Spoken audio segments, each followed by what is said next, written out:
I think that the fascinating thing about Star Wars Episode 9 is how J.J. Abrams is going to be finding ways to connecting this movie to the prequel trilogy, the original trilogy, as well as other forms of the Disney canon that falls into the Star Wars universe.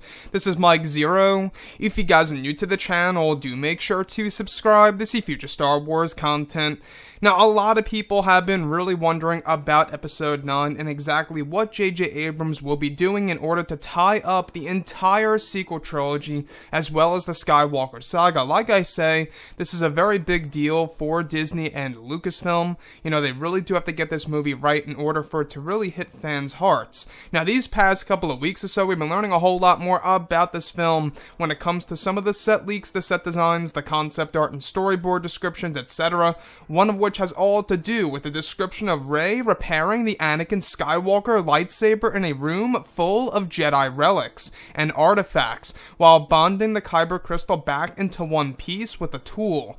The next describes that Rey begins to hear the voice of Anakin Skywalker. The voice is said to be audible to Rey as a character and not just for the audience. Another describes Rey entering a cave and hearing the voices of Anakin Skywalker again as she continues her journey with R2-D2 into the Lost City. The last goes over Rey following a cloaked figure with the face of Anakin mixed with Vader, leading her to the Lost City before the figure eventually vanishes.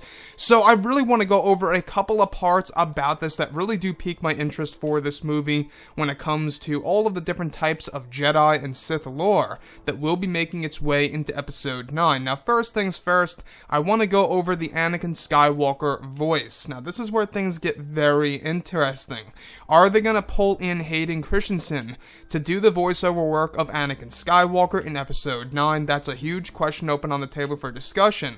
After all, J.J. Abrams brought in Ewan McGregor last minute for the actual voice of Obi-Wan Kenobi for a very special reason, and we're not quite sure what that special reason really was in The Force Awakens, because JJ obviously didn't write or direct The Last Jedi, so we'll find out in Episode 9.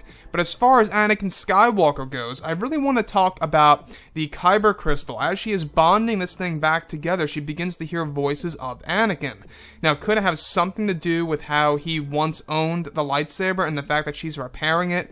She's getting Force visions, or should I say, audible hallucinations, if you will, as she's repairing the actual Skywalker lightsaber?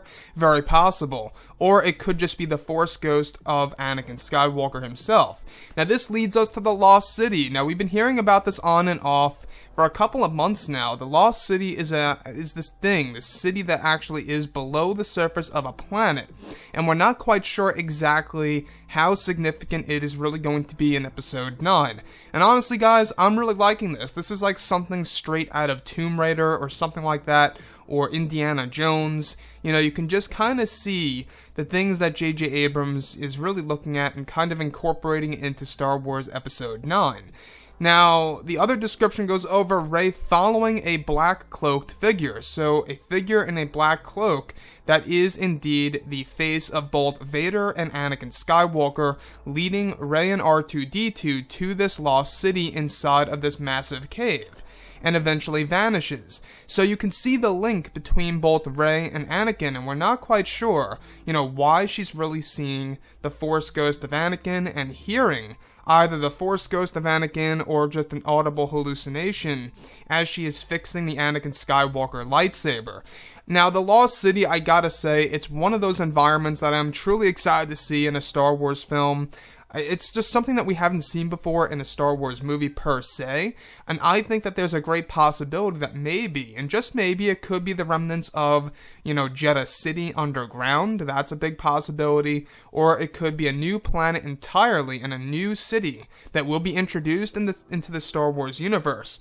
As far as Anakin Skywalker goes, we do know that J.J. Abrams is changing the character a little bit. He will be modifying the character and altering him in Episode 9. After all, he was going to do this in Episode 7 by making him into a hybrid Force ghost, and it seems as though that he will be doing the same exact thing here in Episode 9, which a lot of people are not quite sure on whether or not this is going to be a good idea or a bad idea.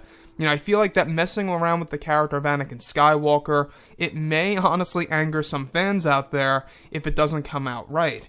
And one thing, we haven't really been hearing anything about Hayden Christensen being involved in episode 9. So this is really, kind of keeping people on the edge right now on whether or not they're just going to use him in the form of CGI or do something around those lines. Because we do know they're doing something like that with Obi-Wan Kenobi in this movie. So we'll have to wait and see exactly what happens.